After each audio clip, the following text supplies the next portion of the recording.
Bom, desde criança, nós recebemos sabedorias ancestrais dos nossos mais velhos, dos anciões das nossas comunidades e dos nossos pais. São conhecimentos esses que vêm passando de geração a geração. Mas como que a gente começa a perpetuar isso dentro do contexto urbano, né, na cidade? Eu trago muito a minha experiência como uma indígena que vive em contexto urbano e tenho, né, familiares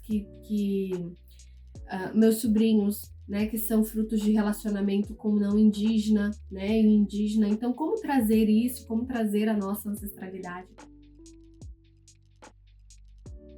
Eu me deparei recentemente com uma questão. O meu sobrinho, ele tem 4 anos de idade e ele gosta de pinturas corporais como ginipapo, que a gente já introduz desde muito pequenininho, para ele entender a questão do ginipapo, que é sagrado, que é uma pintura, que ele é indígena. Então, para que ele possa entender aos pouquinhos a origem dele, quem ele é, apesar de viver em contexto urbano. E uma realidade que, infelizmente, eu também passei quando criança, que foi a questão do preconceito, de apagamento, das tentativas de apagamento. E a gente não quer que isso se repita ou que aconteça com as futuras gerações. Então eu já tenho me preparado psicologicamente, junto com o meu esposo, para educar a minha filha, né, que está prestes a vir ao mundo, para entender a como lidar com questões relacionadas a povos indígenas na escola, por exemplo. E o meu sobrinho fez uma pintura no corpo, e ele gosta, né, um grafismo no braço, e questionaram a ele, uma criança de 4 anos, confundindo a cabeça da criança, que era feio, que não era para poder fazer. E são pessoas indígenas falando para uma criança indígena que ela não tem que fazer um grafismo indígena no braço, que ela não tem que fazer porque é feio. Mas quem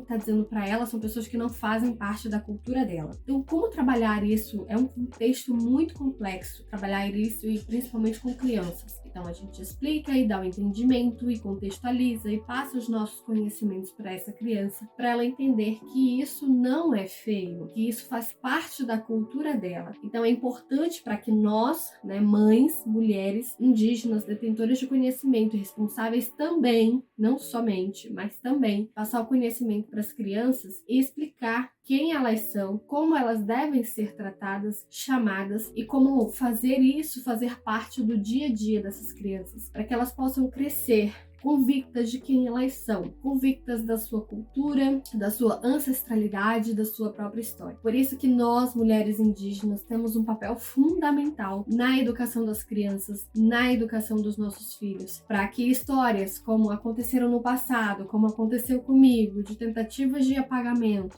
não se repitam mais nos dias de hoje. E que daqui para frente a gente possa somente refletir a nossa ancestralidade, possa ampliar as nossas vozes, as nossas narrativas, trazer respeito e diminuir o preconceito na sociedade em geral, que tem, né, alimenta ainda estereótipos a nós, povos indígenas. Então a nossa educação e a nossa futura geração depende de nós também.